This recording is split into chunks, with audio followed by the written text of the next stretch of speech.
ഈ ധ്യാനകരത്തിൽ നിറഞ്ഞു തന്നെ ഞങ്ങൾ നയിക്കുന്ന പരിശുദ്ധപരമ വികാരണത്തിന് ഈ പ്രപഞ്ചം മുഴുവൻ നിറഞ്ഞു തന്നെ ഞങ്ങളെ നയിക്കുന്ന പരിശുദ്ധപരമ വികാരണത്തിന് ഇരിക്കാം.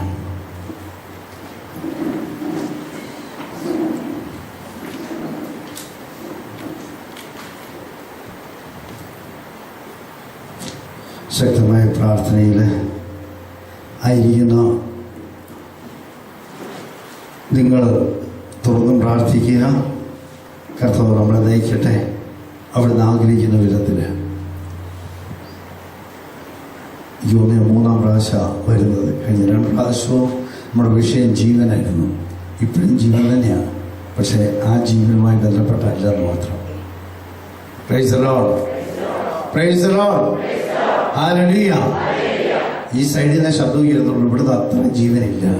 ഹല്ലേലൂയ. അപ്പൊ ജീവനായി ഓർപ്പിച്ചാൽ ജീവനാവും, അല്ലെങ്കിൽ തടുത്തു പോകും. അങ്ങനെ വരുത്താൻ പറ്റിയാൽ ഓർത്താലും ഓർത്തില്ലെങ്കിലും എപ്പോഴും എന്നാ ഉണ്ടാവണം? പിന്നെയും പോയി എന്നാ ഉണ്ടാവണം? ജീവനുണ്ടാവും. ജീവൻ ഉണ്ടാവണം എന്ന് പറയുന്നത് തന്നെ ജീവനോടെ, അല്ലെങ്കിൽ പിന്നെ ഇങ്ങനെ. Praise the lord, praise the lord, hallelujah. ജോബിന്റെ പുസ്തകത്തിൽ 34-ാം അധ്യായം 20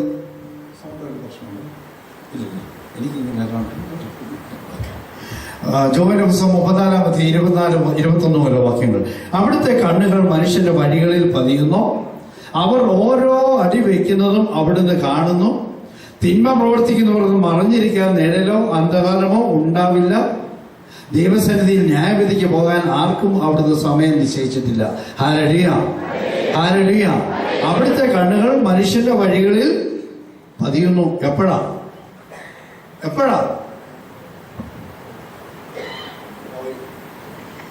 അവിടുത്തെ കണ്ണുകൾ മനുഷ്യന്റെ വഴിയിൽ പതിയുന്നു. എപ്പോഴാ? എപ്പോഴും. എപ്പോഴാന്ന് ചോദിച്ചപ്പോ ഇത് എപ്പോഴാന്ന് ആലോചിക്കുന്നത്. എപ്പോഴും, ഇപ്പോഴും, എപ്പോഴും. എന്താണ്? അവിടുത്തെ കണ്ണുകൾ മനുഷ്യന്റെ ഓരോ അടി വെക്കുന്നതും അവിടുന്ന് കാണുന്നു. തിന്മ പ്രവർത്തിക്കുന്നവർക്ക് മറഞ്ഞിരിക്കാൻ നിഴലോ അന്ധകാരമോ ഒന്നും ഇല്ല. ആകാശത്ത് പോയാൽ ആരുണ്ട്? അവിടെയുണ്ട്. പാതാളത്തിൽ പോയാൽ അവിടെയുണ്ട്. ഇരുട്ടത്ത് ചെയ്യുന്ന പ്രവൃത്തി ചെയ്യുമ്പോഴും ആരുണ്ട്? അവിടെയുണ്ട്. ആരും കാണുന്നില്ല എന്ന് കരുതിക്കൊണ്ട് നമ്മൾ രഹസ്യത്തിൽ ചെയ്യുന്ന പ്രവൃത്തി ചെയ്യുമ്പോഴും അവിടെയും അവരുണ്ട്. പ്രാർത്ഥനയെല്ലാം കഴിഞ്ഞ് വൈകിട്ട് 5 മണി 6 മണി ആകുമ്പോൾ വീട്ടിൽ ചെന്ന് TV ഓൺ ചെയ്ത് സീരിയല് കാണുമ്പോഴും ആരുണ്ട്? അതിനെ ചിരിച്ചത് ചിരിക്കാൻ പറഞ്ഞല്ല, ചിരിക്കരുത് കേട്ടോ. ചിരിക്കുന്നതിന്റെ അടയാളം എന്നാന്നറിയാമോ? തള്ളിക്കളയുന്നതിന്റെ അടയാളമാണ്. തള്ളിക്കളയുക, ആ കേട്ടതെന്ന് ചിരിച്ച് തള്ളുക. അപ്പൊ പിന്നെ ഉള്ളോട്ട് എടുക്കണ്ടല്ലോ, ചിരിച്ച് തള്ളുക. ചിരിക്കാനല്ല പറഞ്ഞത്. സത്യമല്ലേ അത്? സത്യമല്ലേ? സീരിയൽ കാണുമ്പോൾ അവൻ അവിടെ ഇല്ലേ, കൂടെ ഇല്ലേ? ഇപ്പൊ ഞാൻ പെട്ടെന്ന് തമാശയോടെ പറയുന്നൊരു കാര്യം ഓർമ്മ വന്നു. ഈശോ എന്റെ കൂടെ ഉണ്ട്. എല്ലാവർക്കും ഓർമ്മയുണ്ടല്ലോ? ഉണ്ട്. എപ്പോഴും ഉണ്ട്, എപ്പോഴും ഉണ്ട്. എല്ലാം അവൻ കാണുന്നു, അറിയുന്നു. വീട്ടിലെ അച്ചായനും അമ്മച്ചിയും മക്കളെല്ലാവരും ഇരുന്ന് സീരിയൽ കാണുക. അല്ല, സീരിയൽ പോട്ടെ, നമ്മുടെ ഹിന്ദി സിനിമയിലെ നല്ല രംഗങ്ങൾ കാണുക. നല്ല ഡാൻസൊക്കെ, അധികം വസ്ത്രമൊന്നും ഉള്ളതും ഇല്ലാത്തതുമായത് എല്ലാവരും ഇരുന്ന് കാണുക. കണ്ടോണ്ടിരിക്കുമ്പോൾ ഒരു ബെല്ലടിച്ചു, കോളിംഗ് ബെല്ല്. ഉടനെ അമ്മ പറയും, മോളെ പോയി നോക്കി വെച്ച് പാടി. കാര്യം അമ്മ എഴുന്നേറ്റ് പോകാത്തന്നെ ആ കാണുന്നത് ഒട്ടും പോലും നഷ്ടപ്പെടരുത്. അതിന് മോളെ പോയി നോക്കി വെച്ച് വരാൻ പറഞ്ഞു. മോൾ റോഡിൽ പോയി നോക്കി വെച്ച് അതുപോലെ ഇങ്ങോട്ടൊരു വരവൊന്നു. അമ്മയെ വികാരിച്ചനാ, അമ്മയെ വികാരിച്ചനാ. ഉടനെ അമ്മ എന്നാ പറയും? TV ഓഫാക്കി. അതെന്നാ? വികാരിച്ചൻ അവിടുത്തെ കഷ്ടപ്പെട്ട് വന്നതല്ലേ, അച്ഛനോടൊന്ന് കാണേണ്ട ഒരു രംഗം. പിന്നീട് നിങ്ങൾ ഓഫാക്കാൻ പറയുന്നത് പറ. എന്തുകൊണ്ട് നിങ്ങൾ വിചാരിച്ചും വരുന്നു എന്ന് പറയുമ്പോൾ TV ഓഫ് ചെയ്യാൻ പറയുന്നതുകൊണ്ടാ? പറ. അവര് പറയട്ടെ. കാര്യം നമ്മളല്ല അതിന് മുമ്പ് ഇരിക്കാറുള്ളത്, നമ്മൾ വളരെ കുറവാ. അതുകൊണ്ട് ഞാൻ പറഞ്ഞത്. എന്തുകൊണ്ടാണ് നമ്മൾ അത് ഓഫ് ചെയ്യാൻ പറഞ്ഞത്? അച്ഛന് കാണാൻ പറ്റിയത് അല്ല കണ്ടോണ്ടിരിക്കുന്നത്. ആ ബോധ്യം നമുക്ക് കൊണ്ടല്ലേ.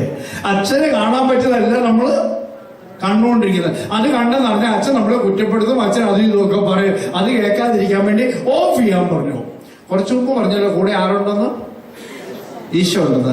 നിങ്ങൾ ആ സീരിയൽ കണ്ടപ്പോൾ, ആ സിനിമ കണ്ടുകൊണ്ടിരുന്നപ്പോൾ, നിങ്ങളുടെ ആ സെറ്റിയല് നിങ്ങളുടെ അപ്പനും അമ്മയുടെയും ഭാര്യ മക്കളുടെയും ഒക്കെ കൂട്ടത്തിൽ ആരുണ്ടായിരുന്നു? ഉണ്ടായിരുന്നോ? ഉറപ്പാണോ? ഉറപ്പല്ല, ചുമ്മാ പറഞ്ഞതാ ഉണ്ടായിരുന്നു. ഉണ്ടായിരുന്നെങ്കിൽ നിങ്ങളത് കാണുമായിരുന്നോ? പറഞ്ഞേ, ഉണ്ടായിരുന്നെങ്കിൽ നിങ്ങളത് കാണുമായിരുന്നോ? നിങ്ങൾ വിചാരിച്ചു നമ്മൾ ഓഫ് ചെയ്യാൻ പറഞ്ഞ കാര്യം വിചാരിച്ച മുമ്പ് വെച്ച് കാണാൻ കൊള്ളുന്നത് അല്ല. ഈ വിചാരിച്ചത് സൃഷ്ടിച്ച ആളാ അവിടെ നിങ്ങളുടെ കൂടെ ഇരിക്കുന്നത്. ആര്? ഈശോ. എന്നെ ഈ ചത്തിരിക്കുന്ന പോലെ പറഞ്ഞേ, ആരാ? ഈശോ. എന്റെ ഉള്ളിലുള്ള എന്റെ ഈശോ മരിച്ചു കിടക്കുന്നവരല്ല, ജീവിക്കുന്നവനാ, ഉയർത്തെഴുന്നേറ്റ കർത്താവ്. അവൻ എന്റെ കൂടെ, ഞാൻ എവിടെ നടക്കുമ്പോഴും എന്റെ കൂടെ ഉണ്ട്. ഞാൻ ആ സീരിയൽ കാണുമ്പോഴും സിനിമ കാണുമ്പോഴും അവൻ അവിടെയുണ്ട്. ഞാൻ പറഞ്ഞു വരുന്നതിനല്ല, വിചാരിച്ചൊരു ഉദാഹരണം പറഞ്ഞ മറ്റൊന്നിനാ, ഒരു ബോധ്യം തരാൻ വേണ്ടിയാ. ഈ വിചാരിച്ചതിന് മുമ്പ് വരുമ്പോൾ നമ്മൾ പല അഡ്ജസ്റ്റ്മെന്റ് നടത്തും. വിചാരിച്ച് വീട്ടിൽ വരും എന്ന് പറയുമ്പോൾ മുമ്പിൽ കിടക്കുന്ന മാസിയൊക്കെ മംഗളവും മനോരമയും എല്ലാം എടുത്ത് മാറ്റും, കുടുംബയോധി കൊണ്ടുവിടും, അല്ലെങ്കിൽ ഏതെങ്കിലും കൊണ്ടുവിടും. എന്നിട്ട് കലണ്ടറും ഒക്കെ മാറ്റും, എല്ലാം മാറ്റി കഴിഞ്ഞ് വിചാരിച്ചും പോയി കഴിയുമ്പോൾ കുടുംബയോധി അകത്ത് കയറും, മംഗളവും മനോരമയും പുറത്തു വരും. ഇതല്ലേ നമ്മൾ ചെയ്തുകൊണ്ടിരിക്കുന്ന കാര്യം ആണോ? 90% വീടുകളിൽ നടക്കുന്ന കാര്യങ്ങൾ ഇതാ. ഇവിടെ ഞാൻ ഓർപ്പിച്ച മറ്റൊന്നല്ല, ഈ വിചാരിച്ചിനെ സൃഷ്ടിച്ച ദൈവമാണ് അവിടെ നമ്മുടെ കൂടെ ഉള്ളത്. നമ്മൾ നാവ് കൊണ്ട് പറയുന്ന കർത്താവിന്റെ കൂടെയുണ്ട്, അവനെല്ലാം കാണുന്നു, എല്ലാം അറിയുന്നു. പറയാൻ എളുപ്പമാ, പറഞ്ഞുപോയി. കർത്താവ് എല്ലാം കാണുന്നു, അവനെല്ലാം അറിയുന്നു, അവരുടെ കൂടെയുണ്ട്. ഈ ബോധ്യം എന്റെ ഉള്ളിലുണ്ടെങ്കിൽ ഞാൻ വിചാരിച്ചു വരുമ്പോ കാണാൻ പാടില്ലാത്ത സാധനം കാണുമോ? എന്ന് പറഞ്ഞേ, കാണുമോ? ഉത്തരം പറയണം. എന്തിനാ പറയുന്നത്? പറയോ? ചിരിക്കാനാണ് പിന്നെയും ചിരിച്ചോണ്ടിരിക്കുന്നു. ചിരിക്കാനല്ല പറയുന്നത്. എന്തിനാണെന്നറിയോ? നിങ്ങൾ പറയുമ്പോൾ ആ പറഞ്ഞ് നിങ്ങളുടെ ഉള്ളിൽ ഉറയ്ക്കും. Hallelujah, hallelujah. നമുക്കുള്ള കുഴപ്പമില്ലല്ലോ, നമ്മളിങ്ങനെ പതിവായിട്ട് ഇങ്ങനെ പല പരിപാടികൾ ഇങ്ങനെ പൊക്കോണ്ടിരിക്കും. പതിവായിട്ട് പോകും, ഇരുന്ന് കേൾക്കും, അതുപോലെ ഇറങ്ങിപ്പോയി. ഇടയ്ക്ക് ചില ഇത് ഉറങ്ങുന്ന പോലെ ചേട്ടൻ ഉറങ്ങുന്നുണ്ട്. അടുത്തിരിക്കുന്നതിൽ നോക്കി ഒന്ന് സ്തുതി കൊടുത്ത് അപ്പുറോട്ട് ഇപ്പോഴും നോക്കി, അപ്പുറോട്ട് ഇപ്പോഴും നോക്കി ഒന്ന് സ്തുതി കൊടുക്കാൻ. ഒരച്ചായി സ്തുതി കൊടുത്ത് ആർക്കാന്നറിയോ? ഉറങ്ങുന്ന ഒരാളുടെ മുഖത്ത് നോക്കി സ്തുതിയായിരിക്കും. അതെന്നാ സ്തുതിയ? ഉണർത്തിയുടെ സ്തുതി പറ. ആരാന്ന് മനസ്സിലായത്? ഉറങ്ങുന്ന ആൾക്ക് സ്തുതി കൊടുത്ത ആരാ? ഈ അച്ചായ.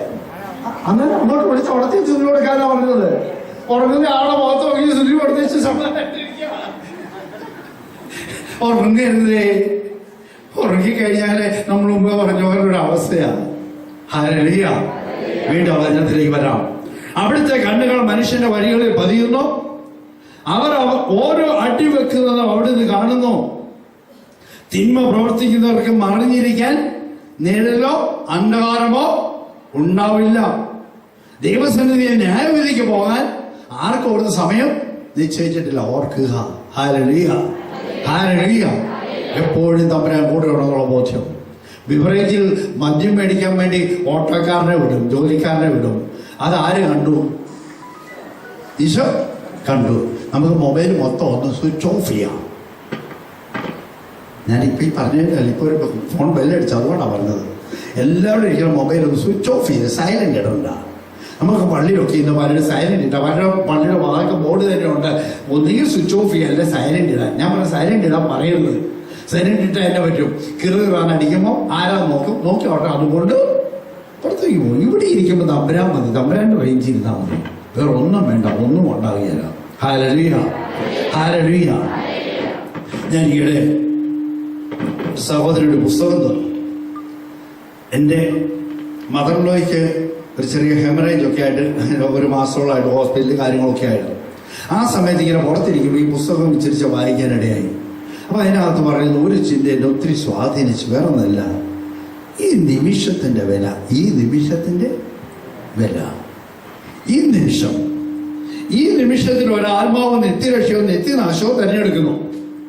ഈ നിമിഷം ഒരാത്മാവ് നിത്യരക്ഷയോ സഹോദരി ആരാണ്ട് ചെയ്യുന്നല്ലേ, അത് നോക്കിയിരുന്നോ? ഒത്തിരി ശ്രദ്ധ അവിടെ എവിടെയാണ് ഉണ്ടാവരുത്. എവിടെയായിരിക്കുക ബലം പ്രയോഗിച്ച് എവിടെയായിരിക്കുക? കർത്താവ് എബ്രായക്കാർക്ക് ലേഖനത്തിൽ ബലപ്രയോഗത്തിലൂടെ സ്വർഗത്തിലേക്ക് പോകാൻ പറ്റുള്ളൂ. അല്ല ചുമ്മാ ഇങ്ങനെ ഇരുന്നേച്ച് അവിടെ ഒരാളാണെങ്കിൽ അത് നോക്കി, അവിടെ നിന്നാണെങ്കിൽ അത് നോക്കി ഇരുന്ന് കഴിഞ്ഞാൽ തമ്പുരാൻ ശ്രദ്ധ എടുക്കാൻ പറ്റുമോ? ഈ പറഞ്ഞ വല്ല ഉള്ളിലേക്ക് എടുക്കാൻ പറ്റുമോ? ശ്രദ്ധിക്കുക, ഈ നിമിഷത്തിന്റെ വില, ഈ നിമിഷം നീ വിശുദ്ധ ആയിരിക്കുക. കാരണം ഈ നിമിഷം ഞാൻ നിനക്ക് തരുന്ന ഒരു അനുഗ്രഹം. ഏത് നിമിഷം? ഈ നിമിഷം ഞാൻ എന്തായിരിക്കണം? വിശുദ്ധൻ ആയിരിക്കണം. നിമിഷത്തെ ഞാൻ വിശുദ്ധീകരിച്ച് ആ നിമിഷത്തെ അഭിഷേകം ചെയ്ത് ആ നിമിഷത്തിലൂടെ ദൈവം എനിക്ക് തരാൻ ആഗ്രഹിക്കുന്ന കൃപകൾ ഞാൻ സ്വീകരിക്കണം. ഇനി അത് പറ്റുമോ? ഞാൻ ചോദിച്ച പിടി കിട്ടിയോ? ഈ നിമിഷത്തെ വിശുദ്ധീകരിക്കണം, ഈ നിമിഷത്തെ അനുഗ്രഹിക്കണം, ഈ നിമിഷത്തെ ദൈവകരങ്ങൾ സമർപ്പിച്ചുകൊണ്ട് ആ നിമിഷത്തിന്റെ ദൈവം നമുക്ക് തരാൻ പറ്റുന്ന കൃപകൾ നമ്മൾ വാങ്ങണം. ഈ നിമിഷത്തെ ദൈവം എനിക്ക് തരുന്ന കൃപ അടുത്ത നിമിഷം എനിക്ക് കിട്ടുമോ? ഈ നിമിഷം എനിക്ക് തരുന്ന കൃപ അടുത്ത നിമിഷം കിട്ടുമോ? കിട്ടിയില്ല. കാര്യമെന്നാ? ഈ നിമിഷം കടന്നുപോയി. ഈ നിമിഷത്തെ വിശദീകരിക്കുക. ഇനി ഈ നിമിഷം വിശദീകരിക്കാൻ പറ്റുമോ? കാര്യമെന്നാ? അത് പോയി, ആ നിമിഷം പോയി. ഇപ്പൊ ഈ നിമിഷം വിശദീകരിക്കാൻ പറ്റുമോ? പറ്റിയല്ല. കാര്യം അതും പോയി. മനസ്സിലായോ? ഓരോ നിമിഷവും ഞാൻ സാധാരണ പള്ളിയിലൊക്കെ ചെന്നാല് ഈ സ്ത്രീകളുടെ വേഷങ്ങളൊക്കെ അസ്വസ്ഥമാണെങ്കിൽ എന്റെ ശ്രദ്ധ അറിയാൻ അങ്ങോട്ട് പോകുമായിരുന്നു. വേറെ ഒന്നുകൊണ്ടല്ല, ഒരു ധാർമ്മിക പോലെ തലപൊക്കും ഇതൊക്കെ ഇട്ടുകൊണ്ടാണ് പള്ളി വരുന്നത്. എന്തൊരു കഷ്ടമാണെന്നൊക്കെ ചിന്ത തലേ വരുമായിരുന്നു. ഈ ചിന്ത വന്നതോടുകൂടി പിന്നെ ഞാൻ അങ്ങോട്ട് നോക്കിയില്ല. കാര്യമില്ല, അങ്ങോട്ട് നോക്കിയാൽ ആ നിമിഷം എനിക്ക് നഷ്ടപ്പെട്ടു. ഹല്ലേലൂയ. അങ്ങോട്ട് നോക്കിയാൽ ആ നിമിഷം എനിക്ക് നഷ്ടമായി. ആ ധാർമ്മിക രോഷം കൊണ്ടുകൊണ്ട് ഞാൻ എഴുതാൻ എനിക്ക് വല്ല ഗുണം കിട്ടുമോ? ആ നിമിഷം നഷ്ടപ്പെടുന്നു. നമ്മുടെ ജീവിതത്തിൽ നിന്ന് സംഭവിച്ചിരിക്കുന്ന ഏറ്റവും വലിയ വിഷയം അതിനാ നിമിഷങ്ങൾ മുഴുവൻ നമ്മൾ നഷ്ടപ്പെടുത്തി കളഞ്ഞുകൊണ്ടിരിക്കുക. തമ്പുരാന്റെ മുമ്പിൽ വിശുദ്ധിയോടെ ഏൽപ്പിക്കേണ്ട നിമിഷങ്ങൾ മുഴുവനും നഷ്ടപ്പെടുത്തിക്കൊണ്ടിരിക്കുക. ഇപ്പോൾ ഈ ചിന്ത തലേ വന്നേ പിന്നെ വിശുദ്ധ കുർബാനയ്ക്ക് എന്നാൽ അന്നേരെ കർത്താവിനോട് പോലെ, കർത്താവെ ഒരു നിമിഷം പോലും എന്റെ ശ്രദ്ധ മാറാൻ അനുവദിക്കാതെ മുഴുവൻ നിമിഷവും വിശുദ്ധിയോടെ ഈ ബലിയർപ്പിക്കാൻ എന്നെ സഹായിക്കണമേ. ഹല്ലേലൂയ. അതിന് ഞാൻ വിളിക്കും എന്റെ കാവൽമാലാകെ. എന്റെ കാവൽമാലയുടെ പ്രത്യേകത മത്തായി 18:10 തോന്നുന്നു പറയുന്നു. ആ മാലാഹ എവിടെയാ? എന്റെ കാവൽമാലാഹ എവിടെയുണ്ട്? എന്റെ ഉള്ളിലുണ്ട്. പക്ഷെ വേറൊരിടത്തൂടെ ഉണ്ട് ആള്. എന്റെ ഉള്ളിലുള്ള എന്റെ കാവൽമാലാഹ വേറൊരിടത്തൂടെ ഉണ്ട്. അറിയില്ലേ? പറയാം. അതാ മത്തായി 18 പറഞ്ഞത്. അവൻ ദൈവത്തിന്റെ മുമ്പിൽ നിന്നുകൊണ്ടിരിക്കുന്നവനാ. എപ്പോൾ? ഇപ്പോൾ. എന്റെ ഉള്ളിലുള്ള കാവൽമാലാഹ എന്റെ ഉള്ളിൽ മാത്രം ഇരിക്കുകയല്ല, ദൈവത്തിന്റെ മുഖം ദർശിച്ചുകൊണ്ടിരിക്കുന്നവനാ എന്റെ ഉള്ളിലുള്ള കാവൽമാലാഹ. ഹല്ലേലൂയ. ഒന്ന് ആലോചിച്ച്, നമ്മൾ എത്രയോ അനുഗ്രഹിക്കപ്പെട്ടവരാ. നമ്മുടെ ഉള്ളിൽ നമ്മുടെ സൂക്ഷ്മത്തിനെ നമ്മളെ നേർവഴിക്ക് നയിക്കാൻ, വഴി തെറ്റാതെ തമ്പുരാൻ ആഗ്രഹിക്കുന്ന വഴിയിലൂടെ നമ്മൾ ആവശ്യപ്പെട്ടാൽ നമ്മളെ നയിക്കാൻ എനിക്കൊരു കാവൽമാലാഹ ദൈവം എനിക്ക് തന്നിരിക്കുന്നു. ആ കാവൽമാലാഹ എന്റെ ഉള്ളിൽ മാത്രം ഇരിക്കുന്ന ആളല്ല, പിന്നെയോ ആ കാവൽമാലാഹ ദൈവത്തിന്റെ തിരുമുഖം ഇപ്പോഴും ദർശിക്കുന്നവനാ. ഹല്ലേലൂയ. ഒന്ന് ആലോചിച്ച്, നമ്മൾ എത്രയോ ഭാഗ്യമുള്ളവരാ. എന്റെ ഉള്ളിലുള്ള എന്റെ മാലാഹ ദൈവത്തിന്റെ മുഖം ഇപ്പം ദർശിക്കുന്നവനാ. ഞാനിപ്പോൾ നിങ്ങളുടെ മുമ്പിൽ ഈ ശുശ്രൂഷ, ഈ വചനം പറയുമ്പോഴും ആ എന്റെ കാവൽമാലാഹ എന്റെ ദൈവത്തിന്റെ തിരുമുഖം ദർശിച്ചുകൊണ്ട് എനിക്ക് വേണ്ടി മാധ്യസ്ഥം വഹിക്കുന്ന, എന്നെ നേർവഴിക്ക് നയിക്കുന്നവനാ. ഹല്ലേലൂയ. ഈ കാവൽമാലയോടെ എപ്പോഴെങ്കിലും പ്രാർത്ഥിക്കാറുണ്ടോ? എപ്പോഴെങ്കിലും. നമ്മൾ സാധാരണ ഇതിലെ ഏറ്റവും അവഗണിച്ച് കളയുന്ന ആളാണ് കാവൽമാലാഹ. ഞാൻ ഇന്ന് രാവിലെ പള്ളി കുർബാനയ്ക്ക് പോയപ്പോൾ അവിടെ നൊവേനയുണ്ട്. ആ നൊവേനയ്ക്ക് എന്ത് കാര്യമായിട്ടാണ് വിശുദ്ധരോട് പ്രാർത്ഥിക്കുന്നത്. ഇന്നലെ പള്ളിയിൽ പോയപ്പോൾ അവിടെ അന്തോനിസിന്റെ നൊവേന ഉണ്ടായിരുന്നു. മിസ് അന്തോനിസിന്റെ. എനിക്ക് അന്തോനിസിനോടൊന്ന് എതിരാനല്ലേ ഞാൻ പറഞ്ഞു വരുന്നത്. ഈ അന്തോനിസിന്റെ അടുത്തൊരു കാര്യത്തിന് വേണ്ടി ഞാൻ മുട്ടുമ്പോൾ നിന്ന് പ്രാർത്ഥിക്കുന്നത് കാര്യമായി. എന്നാൽ അതിനേക്കാൾ വലിയൊരു മാധ്യസ്ഥ എവിടെയുണ്ട്? എന്റെ ഉള്ളിൽ എന്റെ കാവൽമാലാഹ. എനിക്ക് ഈയിടെ 2-3 അനുഭവം ഉണ്ടായി. ഞാൻ ഈ കാവൽമാലയോട് കൂടുതൽ ശ്രദ്ധിക്കാൻ തുടങ്ങിയത് എൻ്റെ ജീവിതത്തിൽ എനിക്ക് വലിയ വലിയ വലിയ പ്രതിസന്ധിയോടെ കടന്നു പോയപ്പോൾ ഞങ്ങളുടെ ടീമിൽപ്പെട്ട ഒരു സഹോദരൻ പറഞ്ഞു, സാറ് എന്തിനാ വിഷമിക്കുന്നത്, ആ മിഹാൽമാലയോടും സാറിന് കൂടെയുള്ള കാവൽമാലയോടും എന്ന് പറഞ്ഞാൽ എന്ന് കൈപിടിച്ച് നടത്തണമെന്ന്. പിന്നെ കിടന്ന് ടെൻഷൻ എടുക്കണമെന്ന് ചോദിച്ചു. ആ ചോദ്യം എന്നെ ഒത്തിരി സ്വാധീനിച്ചു. ഒരു ഓട്ടോ ഡ്രൈവർ എന്നോട് ഇത് പറഞ്ഞത്, ഒരു ഓട്ടോ ഓടിക്കുന്ന ഡ്രൈവർ എന്നോട് പറഞ്ഞത്, എന്തിന് ഇത്ര ടെൻഷൻ എടുക്കുന്നത്, വിഷമിക്കേണ്ടത്, സാറിന് ഉള്ളിലൊരു കാവൽമാലകയില് മിഹാൽമാലകയില് രണ്ടുപേരെ അങ്ങോട്ട് ഏൽപ്പിക്കുന്നത്, അവര് മുമ്പേ നടന്ന് വെട്ടി തെളിച്ച് നേരെയാക്കി തരുമെന്ന് പറഞ്ഞു. അന്ന് പോലെ ഞാൻ പ്രാർത്ഥിക്കാൻ തുടങ്ങി. കൃത്യാനുഭവങ്ങള്. ഒരു ദിവസം എനിക്ക് ആലപ്പുഴ പഴവങ്ങാടി പള്ളിയില് വെള്ളിയാഴ്ച വചനപ്രഘോഷത്തിന് പോകണം. വീട്ടിൽ നിന്ന് ഇറങ്ങിയപ്പോൾ ആഗ്രഹിച്ചു അവിടെ കുർബാനയൊക്കെ തുടങ്ങുന്നതിന് മുമ്പ് എനിക്ക് ചെല്ലണം. ഞാൻ കുർബാനയ്ക്ക് പോയതാണെങ്കിലും നേരത്തെ ഇരുന്ന് പ്രാർത്ഥിക്കണം. അപ്പൊ ഞാൻ അന്ന് രാവിലെ കുർബാന കഴിയുമ്പോൾ പറഞ്ഞാൽ കാവൽമാലാക ഇന്നത്തെ കാര്യങ്ങൾ മുഴുവൻ ദൈവത്തിന്റെ വഴിയിലൂടെ തന്നെ എന്നെ നടത്തിക്കൊള്ളണം. വീട്ടിൽ നിന്ന് ഇറങ്ങി ഞാൻ സാധാരണ എൻ്റെ വീട്ടിൽ നിന്ന് ഇറങ്ങി റോഡിലോട്ട് പോകുന്നൊരു വഴിയുണ്ട്. അന്ന് പുറത്തിറങ്ങിയപ്പോൾ അതിലെ പോകാൻ തോന്നിയില്ല, വേറെ വഴിയാണ് പോകാൻ തോന്നിയത്. ആ വഴി അങ്ങോട്ട് ഇറങ്ങി ചിലപ്പോൾ ഒരു വണ്ടി വന്നെന്ന് ചോദിച്ചു, അങ്ങനെ എങ്ങോട്ട് പോവുക, ഞങ്ങൾ ടൗണിലോട്ട് വിടാം, കയറിക്കോളാൻ പറഞ്ഞു. കയറി കഴിയുമ്പോൾ ചോദിച്ചു എങ്ങോട്ട് പോവുക, ഞാൻ പറഞ്ഞ ആലപ്പുഴ പഴവങ്ങാടി പള്ളിയിലേക്ക്. ആഹാ, ഞങ്ങൾ എറണാകുളത്തിനാണ് പോകുന്നത്, അതിന്റെ ഉള്ളിൽ കൂടെ അല്ലേ പോകുന്നത്, അന്ന് അതിന് ഒരിടത്ത് ഇറങ്ങണ്ട. ഞാൻ ഉദ്ദേശിച്ചതിനേക്കാൾ വളരെ നേരത്തെ ഞാൻ അവിടെ ചെന്നു. സാധാരണ ഞാൻ പോകുന്ന വഴിയിൽ നിന്ന് എനിക്കൊരു ചെറിയ തിരുത്തല് തന്നു. ഏതാ സാധാരണ ഞാൻ പോകുന്ന വഴിയിൽ നിന്ന് ഇന്ന് അതിലെ പോകണ്ടെന്ന് ഒരു തോന്നൽ. ആരാ തോന്നൽ തന്നത്? എന്റെ ഉള്ളിലുള്ള ദൈവത്തിന്റെ ആത്മാവ് സഹായിക്കാൻ വേണ്ടി ദൈവം ഏൽപ്പിച്ച വ്യക്തി എന്നെ നയിച്ചു. ഇന്ന് ഇതിലെ പോയാൽ മതി. അപ്പഴ നേരെ മുമ്പിൽ വണ്ടി. ഞാൻ അപ്പുറം പോയി എനിക്ക് വണ്ടി കിട്ടിയില്ല. പിറ്റേ വെള്ളിയാഴ്ച ചമ്പക്കര പള്ളിയിൽ ഇതുപോലെ വചനപ്രഘോഷണം. അന്ന് ആഗ്രഹിച്ചു ഇതുപോലെ തന്നെ നേരത്തെ ചെല്ലണം, അവിടെ ഇരുന്ന് പ്രാർത്ഥിക്കണം. ഇപ്പൊ രാവിലെ ഇച്ചിരി രോഗമുണ്ട്, അതിനൊരു ഹോമിയോ ഡോക്ടറെ കാണാൻ ചെന്ന് കഴിഞ്ഞ് അവിടെ ഇരുന്ന് ഡോക്ടറെ എടുത്ത് ചെന്നപ്പോൾ ഡോക്ടറും നാട്ടുകാരും കൂടെ പറഞ്ഞോണ്ടിരിക്കുക. ഞാൻ പറഞ്ഞു എന്റെ ഡോക്ടറെ എനിക്ക് വീട്ടിൽ ചെന്നിട്ട് പെട്ടെന്ന് ഡ്രസ്സ് ചെയ്ത് പോകേണ്ടതാ, അതൊക്കെ പ്രശ്നമില്ലെന്നേ. പിന്നെയും നാട്ടുകാരും പറഞ്ഞോണ്ടിരിക്കുക. അവസാനം ഒരു വിധത്തിൽ മരുന്ന് മേടിച്ചപ്പം വീട്ടിൽ നിന്ന് ഞാൻ ഇറങ്ങാൻ ഉദ്ദേശിച്ച സമയമായി. വീട്ടിൽ വന്ന് പെട്ടെന്ന് കുളിച്ചു, ഇച്ചിരി കാപ്പ് കുടിച്ചിട്ട് ബൈബിൾ എടുത്ത് പ്രാർത്ഥിച്ച് പുറത്തിറങ്ങി. റോഡിൽ നോക്കിയിരിക്കുക, ഒരു വണ്ടിയും കിട്ടുന്നില്ല.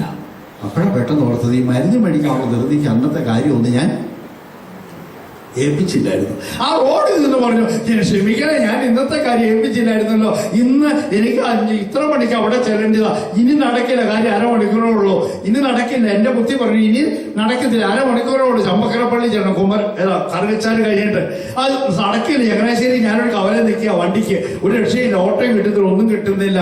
അങ്ങനെ നിൽക്കുമ്പോഴും ഞാൻ പറഞ്ഞു എന്റെ കാര്യം നോക്കിക്കോളാം, എനിക്ക് അവിടെ ചെല്ലണമെന്ന് ആഗ്രഹം. പെട്ടെന്ന് ഒരു ബൈക്കുകാരൻ വന്ന് ചോദിച്ചു എങ്ങോട്ടാന്ന് ചോദിച്ചു. ഞാൻ പറഞ്ഞു അവിടെ വരെ പോകാനാ.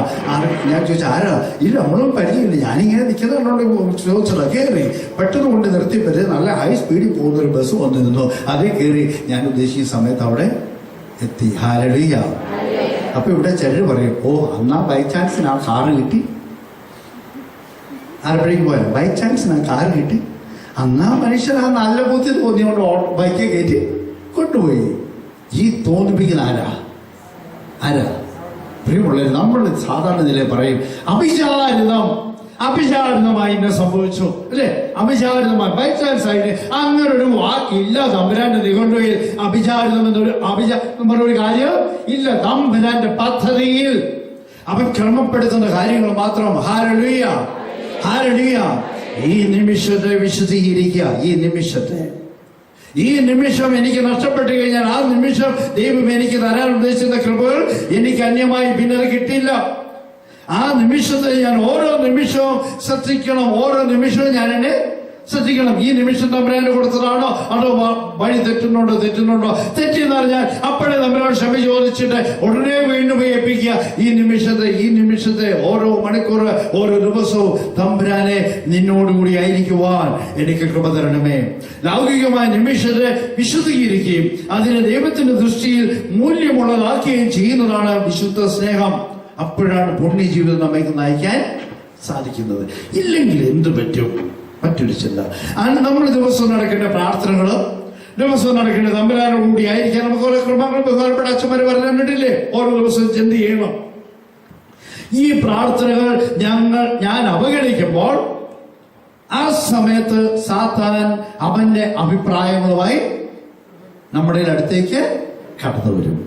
അവന്റെ അഭിപ്രായങ്ങളുമായി ഹൃദയത്തിൽ കടക്കുവാൻ അനുവദിക്കുകയാണ് ഈ നിമിഷം നമ്മൾ വിശുദ്ധീകരിക്കാതെ, നമ്മളോട് ചെയ്യാൻ പറഞ്ഞ കാര്യങ്ങൾ ചെയ്യാതെ, ലോകത്തിന്റെ ചിന്തകളിലൂടെ, ലോകത്തിന്റെ വഴിയിലൂടെ കടന്നു പോകുമ്പോൾ സംഭവിക്കുന്നത്. പിന്നെ നിങ്ങൾ സ്വയമേ സഹതപിക്കാനും തുടങ്ങും. ഞാനെന്ന ഭാവം വളരാൻ തുടങ്ങും. പല അവസ്ഥകൾ വരും. തമ്പുരാന്റെ പദ്ധതിക്ക് ദൈവത്തോട്, അതായത് ദൈവത്തിന്റെ ഇഷ്ടത്തോട് പൊരുത്തപ്പെടാതിരിക്കുമ്പോൾ സാത്താൻ പതുക്കെ പതുക്കെ നമ്മുടെ ഉള്ളിലേക്ക് കടന്നു വരും. ഞാൻ ഇവിടെ കയ്യോടെ പറഞ്ഞപ്പോൾ ചോദിച്ചാണെന്ന് അറിയില്ല. പരിശുദ്ധ അമ്മയുടെ വലിയ ഭക്തരാ. നമ്മൾ ജോമാന്റെ ചെല്ലിയൊക്കെ ചെല്ലിയും പരിശുദ്ധ അമ്മ നമ്മളെ കാണിച്ചത് തന്നെ, ഇതാ കർത്താവിന്റെ ദാസി, നിന്റെ ഇഷ്ടം പോലെ എന്നിൽ സംഭവിക്കട്ടെ. ഇതല്ലേ നമ്മൾ പറയേണ്ടത്? പരിശുദ്ധ അമ്മയുടെ പ്രിയപ്പെട്ട ഭർത്താവിന്റെ ഇഷ്ടം എന്നായിരുന്നു? പരിശുദ്ധ അമ്മയുടെ പ്രിയപ്പെട്ട ഭർത്താവ് ആരാ? വിശുദ്ധ ഔസേപ്പ്. വിശുദ്ധ ഔസേപ്പിന്റെ പ്രധാനപ്പെട്ട ലക്ഷ്യം എന്തായിരുന്നു? ഔസേപ്പിന്റെ പ്രത്യേകത എന്നായിരുന്നു? ഒറ്റ കാര്യമുള്ളൂ, ദൈവത്തിന്റെ ഹിതം ഏതെന്ന് അറിയുക, അപ്പോഴേ അത് ചെയ്യുക. കണ്ടിട്ടില്ലേ? സ്വപ്നത്തിൽ ബോധി കെട്ടി ഇറങ്ങി ഓടി, അവളെ സ്വീകരിക്കുക, അപ്പോഴേ സ്വീകരിച്ചു. രാത്രി വന്ന് പറഞ്ഞു, ഹെറോദോസ് കുഞ്ഞിനെ കൊല്ലാൻ നോക്കുന്നു, വേഗം കൊണ്ടുപോ, അപ്പോഴേ കൊണ്ടുപോയി. ദൈവഹിതം എന്തെന്ന് അന്വേഷിക്കുന്നു, അതേത് തിരിച്ചറിഞ്ഞാൽ അപ്പോഴേ, എന്ന് വെച്ചാൽ നിമിഷത്തെ വിശുദ്ധീകരിച്ച് അപ്പൊ തന്നെ അത് ചെയ്യുന്നു. ഹല്ലേലൂയ. വിശുദ്ധ ഔസേപ്പിന്റെയും പരിശുദ്ധ അമ്മയുടെ മോനും നമ്മൾ പറയുന്ന ആരാ? ഉണ്ണി. ഉണ്ണിയുടെ ഹിതന്റെ പദ്ധതി എന്തായിരുന്നു? ഉണ്ണിയുടെ പ്രത്യേകത എന്തായിരുന്നു? പിതാവിന്റെ ഇഷ്ടം. പിതാവിനെ കഴിയുമെങ്കിൽ ഈ പാനപാത്രം എന്നിൽ മാറ്റി തന്നെ, എങ്കിലും എന്റെ ഇഷ്ടമല്ല നിന്റെ ഇഷ്ടം നിറവേറ്റെ. തിരുക്കുടുംബത്തിന്റെ പ്രത്യേകത ദൈവഹിതം നിറവേറ്റുന്നവരായിരുന്നു. ദൈവഹിതം നിറവേറ്റുന്നവരായിരുന്നു. പരിശുദ്ധ അമ്മയെ വിളിച്ച് പ്രാർത്ഥിക്കുന്ന നിങ്ങളോട് ഞാൻ കാര്യം ചോദിച്ചാൽ വിഷമിക്കരുത്. അത് കരുണയുടെ വർഷത്തെ കർത്താവ് നമ്മളോട് കരുണ കാണിക്കുന്നവനാണ്. കരുണ ചൊരിയാൻ വേണ്ടി, ഓർപ്പിക്കാൻ വേണ്ടി ഞാൻ ചോദിക്കുന്നത്, നമ്മൾ പരിശുദ്ധ അമ്മയെ വിളിച്ച് പ്രാർത്ഥിക്കുന്നെങ്കിലും നമ്മുടെ ജീവിതത്തിൽ പരിശുദ്ധ അമ്മ ചെയ്തതുപോലെ ദൈവഹിതം നിറവേറ്റാനാണോ നമ്മൾ നിൽക്കാറുള്ളത്? ആണോ? നിങ്ങൾക്ക് 2 കുഞ്ഞിനെ തന്നു, അല്ലെ 4 കുഞ്ഞിനെ തരാൻ ദൈവം നിശ്ചയിച്ചിട്ടുണ്ടായിരുന്നു. 2 കുഞ്ഞായപ്പോൾ നമ്മൾ പതുക്കെ പറഞ്ഞു, ഇനി എന്നെ കൊണ്ട് ഈ പണി പറ്റത്തില്ല. അപ്പോൾ നമ്മൾ ആരുടെ ഹിതം അനുസരിച്ചിരിക്കുന്ന ആളാണ്? ആരുടെ ഉത്തരം ആരും പറയണ്ട. തിരിച്ചറിഞ്ഞല്ലോ. ഇവിടെ നമ്മളിപ്പോ കണ്ടായിരുന്നു. എന്നായിരുന്നു പറഞ്ഞ? ഞാൻ ദൈവയോട് പൊരുത്തപ്പെടാതിരിക്കുമ്പോൾ പതുക്കെ സാത്താന്റെ പദ്ധതിയോട് നമ്മൾ, ദൈവയോട്, ദൈവത്തിന്റെ ഹിതത്തോട് ഞാൻ പൊരുത്തപ്പെടാതിരിക്കുമ്പോൾ പതുക്കെ സാത്താന് നമ്മളെ തന്നെ വിട്ടുകൊടുക്കുന്ന അവസ്ഥ ഉണ്ടാകുന്നത്. സംശയമുണ്ടോ? അല്ല, അനക്കം ഇല്ലാതിരിക്കുന്നുണ്ട്. ചിന്തിച്ചെന്ന് വിഷമിച്ചിരുന്നതായിരിക്കില്ലേ? ഞാൻ പറഞ്ഞു, മനസ്സിലായോ? ഓരോ നിമിഷം ദൈവത്തിന്റെ ഹിതത്തിന് ഞാൻ ചേരാതെ വരുമ്പോൾ അവിടെ മറ്റൊരാളുടെ ഹിതത്തിന് ഞാൻ സ്ഥാനം കൊടുക്കുക. പരിശുദ്ധ അമ്മ എപ്പോഴും ദൈവഹിതം നിറവേറ്റാൻ തന്നെയാണ്. നമ്മൾ ആതിര സ്ത്രീകള് 2 കുഞ്ഞ് കഴിയുമ്പോ പിന്നെ ഒരു കുഞ്ഞെന്ന് പറയുമ്പോഴേ പറയും, എന്നെ കൊണ്ട് പാടി മാറ്റുന്നില്ല. അപ്പൊ ആർക്ക് ഹൃദയം കൊടുത്തു? മനസ്സിലായില്ലേ? ഞാൻ കഴിഞ്ഞോടെ പറയാണെന്ന് അറിയില്ല. നമ്മുടെ പല അമ്മച്ചിമാരും മക്കള് കല്യാണം കഴിച്ചു വിട്ടു കഴിഞ്ഞ് ഒരു കുഞ്ഞായി, ആദ്യത്തെ കുഞ്ഞാവുമ്പോ ഗർഭിണിയാന്ന് പറയുമ്പോ മോളോട് പറയും, മോളെ നമ്മുടെ ആശുപത്രിയിലെ സഭയുടെ ആശുപത്രിയിലെ ഇവിടെ പറഞ്ഞാണ്, ഞാനല്ലല്ലോ, സഭയുടെ ആദ്യത്തെ പ്രസവത്തിന് മോള് വിളിച്ച്, മമ്മി ഞാൻ ഗർഭിണിയാ. ഉടനെ പറഞ്ഞു, മോളെ ഹാലലിയ പ്രൈസ് ദൈവം സഹായിച്ചല്ലോ, മോളെ ഇന്ന ആശുപത്രിയുടെ പോകാൻ, സഭയുടെ ആശുപത്രി അവിടെ പോകാവുള്ളൂ. മോള് കേട്ടോ, നല്ല കൊച്ചുണ്ടായി, മിടുക്കി, ഒരു കുഴപ്പമില്ല. 2 വർഷം കഴിയുമ്പോ വീണ്ടും അമ്മയുടെ മോള് വിളിച്ചു, മമ്മി എന്നാ മോളെ, മമ്മി എന്നാ മോളെ, എനിക്ക് പിന്നെയും വിശേഷമുണ്ട്. ആദ്യം കൊച്ചുണ്ടെന്ന് പറഞ്ഞ അമ്മ എന്നാ പറഞ്ഞത്? ഹാലലിയ പ്രൈസ് ലോർഡ്. ഇപ്പൊ എന്നാ അമ്മ ചോദിച്ചു, മോള് ഇപ്പൊ വേണായിരുന്നോടി, ആലോചിച്ചോണ്ടാണോടി, ഇടി കൊച്ച് വല്ല ആയോടി? അമ്മ ഞങ്ങൾ ആലോചിച്ചോണ്ടോ, കുഴപ്പമൊന്നുമില്ല അമ്മേ. Praise Lord. അല്ല ഇനി എന്നാ പറയാനാ? Praise Lord. ആദ്യത്തെ കൊച്ചുണ്ടാ ഏത് ആശുപത്രി പോണെന്നാ പറഞ്ഞ്? സഭയുടെ ആശുപത്രി. ഇപ്പൊ 2ാമത് ഗർഭിണിയാന്ന് പറയുമ്പോ അമ്മ മോളോട് എവിടെ പോണെന്നാ പറഞ്ഞ്? നിങ്ങൾ പറഞ്ഞു, ഗവൺമെന്റ് ആശുപത്രി. ചിരിക്കും, പിന്നെയും ചിരി വരിക. ചിരിക്കാനല്ല, നമ്മൾ ചെയ്ത തെറ്റ് ദൈവം ഓർപ്പിക്കുക. മോളെ ഗവൺമെന്റ് ആശുപത്രി അല്ലെങ്കിൽ കസാപ്പശാല ഉണ്ട്, അവിടെ പോകാവുള്ളൂ. അതിന് അവിടെ പോകാമെന്ന് പറഞ്ഞത്. അവിടെ പോയാല് പ്രസവം നിർത്തത്തുള്ളൂ. ശരിയല്ലേ? ഇതല്ലേ ഇന്ന് മിക്കവാറും എല്ലാ അമ്മമാരും പറയാറുള്ള മക്കളോട്? ഇല്ലേ? ശരിയല്ലേ? ഉത്തരം പറയണ്ട, ഹൃദയം ഒന്ന് പരിശോധിച്ചാൽ മതി. അങ്ങനെ പറഞ്ഞാൽ നിങ്ങളുടെ വാക്ക് വിശ്വസിച്ച് നിങ്ങളുടെ മോൾ അവിടെ പോയി പ്രസവം നിർത്തി. അവക്ക് 3-4 കുഞ്ഞിനെ ജന്മം കൊടുക്കാനാണ് ദൈവം നിശ്ചയിച്ചിരുന്നത്. അമ്മയുടെ ആ ഉപദേശം കാരണം അവളിലൂടെ നടക്കേണ്ട ദൈവ പദ്ധതിയെ ആരടഞ്ഞു? അമ്മ തടഞ്ഞു. അമ്മ ആ തടഞ്ഞത് എന്തെങ്കിലും കുമ്പസാരത്തിൽ പറഞ്ഞിട്ടുണ്ടോ? അതൊക്കെ പറയേണ്ട ആവശ്യമില്ല. കാട്ടിൽ നിന്നൊക്കെ പറഞ്ഞാൽ പോരെ. അത് ചീത്ത പറഞ്ഞു, അതൊക്കെ പറഞ്ഞാൽ പോരെ. ഇതൊക്കെ പറയണോ? ദൈവത്തിന്റെ പദ്ധതി തകർത്തുകൊണ്ട് സാത്താന് അവന്റെ പദ്ധതി വിജയിക്കാൻ നമ്മൾ അവസരം കൊടുത്തിട്ട് നമ്മൾ ഒരു കുഴപ്പമില്ല എന്നും പറഞ്ഞ് ദിവസം കുർബാനയ്ക്ക് പോകുന്നു, ഈ ദിവസം കുർബാന സ്വീകരിക്കുന്നു. ഒരിക്കൽ പോലും തമ്പുരാന്റെ മുമ്പിൽ അനുദപിക്കുന്നില്ല. തെറ്റുപറ്റിപ്പോയി അപ്പച്ചായ എന്ന് പറയുന്ന ഒരു മനസ്സുണ്ടാകുന്നില്ല. ഇതാണ് ഇന്നത്തെ ഏറ്റവും വലിയ പ്രശ്നം. പാപം ചെയ്തിട്ട് പാപം ചെയ്തു എന്ന് അംഗീകരിക്കാൻ തയ്യാറല്ല. അതിനെ നീതീകരിച്ചുകൊണ്ട് ന്യായീകരിച്ചുകൊണ്ട് ഇന്നതുകൊണ്ട് ഇന്ന കാരണം കൊണ്ട് എന്ന് പറഞ്ഞുകൊണ്ട് കടന്നു പോവുക. ബൈബിളിൽ കൊരിന്ത്യർക്കെതിരെ 1-ാമത്തെ ലേഖനം 27 വാക്യത്തിൽ പറയുന്നുണ്ടല്ലോ, അയോഗ്യരോടെ കർത്താവിന്റെ ശരീരം ഭക്ഷിക്കുമ്പോൾ ഉണ്ടാകുന്ന തകർച്ചകള്. ഇന്ന് തമ്പുരാൻ ഏറ്റവും കൂടുതൽ വേദനിക്കുന്ന ഒരു പാപം എന്ന് എന്റെ മനസ്സിൽ തോന്നുന്നത് ഏതാ? അയോഗ്യരോടെ കർത്താവിന്റെ ശരീരം ഭക്ഷിക്കുന്നു. സ്വയമായി പരിശോധിക്കാതെ ലോകത്തിന്റെ എല്ലാ സുഖങ്ങളിലൂടെയും എല്ലാ പ്രേക്ഷകളിലൂടെയും എല്ലാത്തിലൂടെ കടന്നുപോയിക്കൊണ്ട് നേരെ പതിവ് പോലെ പള്ളി പോകുന്നു. അവിടെ കുർബാനയിൽ ശ്രദ്ധിക്കുന്നില്ല, ഒന്നുമില്ല. അവസാനം കുർബാനയെക്കൊള്ളാനാകുമ്പോ ഓടിച്ചെന്ന് മേടിച്ചുകൊണ്ട് പോരുന്നു. കർത്താവിന്റെ ശരീരം യോഗ്യതയോടെ സ്വീകരിക്കേണ്ട നമ്മള് ഇന്ന് അതൊന്നും ശ്രദ്ധിക്കുന്നില്ല. പോകുക, സ്വീകരിക്കുക. യഥാർത്ഥത്തിൽ ദൈവത്തിന്റെ പദ്ധതി തകർക്കുന്ന വലിയ തിന്മ ചെയ്തിട്ട് അതേക്കുറിച്ച് ഒരു നിമിഷം പോലും അനുദപിക്കാതെ ഓരോ നിമിഷവും അതെന്റെ മോക്ക് അതിനെ ആരോഗ്യമുള്ളോ അതിനെ മണമുള്ളോ എന്ന് പല കാരണങ്ങളും പറഞ്ഞുകൊണ്ട് നീതീകരിച്ചുകൊണ്ട് അനുദപിക്കാതിരിക്കുന്നവരല്ലേ നമ്മള്. Hallelujah, hallelujah. കരം ഉയർത്തി hallelujah, hallelujah. Praise the lord. മനസ്സിലാവുന്നുണ്ടല്ലോ? നിമിഷത്തെ വിശദീകരിക്കാൻ നമ്മളിൽ സംഭവിച്ച ഇതൊക്കെ നമ്മൾ തമ്പുരാന്റെ മുമ്പിൽ പറഞ്ഞുകൊണ്ട് തിരുത്തിയേ പറ്റൂ. അല്ലാതെ നമ്മൾ കുറെ ഞാൻ പറഞ്ഞ പുസ്തകത്തിൽ പറയുന്നുണ്ട്, വലിയ കഠിന ത്യാഗപ്രവൃത്തി ചെയ്തതിനേക്കാൾ മനസ്സുകൊണ്ട് ഒരു നന്മ നടന്ന മറിയമേ ചെല്ലുന്നതാണ് തമ്പുരാന് ഇഷ്ടം. മനസ്സുകൊണ്ട് യാന്ത്രികമായി ചെയ്യുന്ന ഭക്താഭ്യാസങ്ങളല്ല. യാന്ത്രികമായി ചെയ്യുന്ന ഭക്താഭ്യാസങ്ങൾ പതിവായി നടത്തുന്ന ചില കാര്യങ്ങളല്ല വിശദീകരിക്കുന്നതിന്റെ മനസ്സുകൊണ്ട് അനുഗ്രഹമായി. അതാ പറഞ്ഞത്, മനസ്സ് വിശദീകരിക്കണം. ഈ നിമിഷം വിശദീകരിക്കണം. മനസ്സ് നിമിഷത്തെ വിശദീകരിക്കാൻ പരിശ്രമിക്കുമ്പോൾ ഓട്ടോമാറ്റിക് മനസ്സും വിശദീകരിക്കും. ഞാൻ പറഞ്ഞില്ലേ, ഞാൻ പള്ളിയിൽ പോകുമ്പോൾ എനിക്കുണ്ടായിരുന്നൊരു തെറ്റായ കാഴ്ചപ്പാട് എന്ന് വെച്ചാൽ കിടന്നല്ല. നമ്മുടെയൊക്കെ ചങ്ങനാശ്ശേരി ടൗണിലൊക്കെ പള്ളികളിൽ പ്രത്യേകിച്ച് ഒരു കല്യാണത്തിനൊക്കെ ചെന്നാൽ ബ്ലൂ ഫിലിമിനൊക്കെ കഷ്ടമായിട്ടുള്ള വേഷങ്ങൾ കൊണ്ടാണ് നമ്മളൊക്കെ തന്നെ നമ്മുടെ മക്കൾ ചെല്ലുന്നത്. ഇത് കണ്ടു കഴിയുമ്പോൾ ഇതിനെക്കുറിച്ച് എതിരായി പ്രവർത്തിക്കുന്ന ഒരാളായതുകൊണ്ട് കാണുമ്പോൾ ഒത്തിരി ഉള്ളി വിഷമം വരും, ദേഷ്യം വരും, അവരോട് പുച്ഛം പലതും പല വികാരങ്ങളും തോന്നും. അവരോട് എന്റെ കുർബാന മുഴുവനും കുഴപ്പം.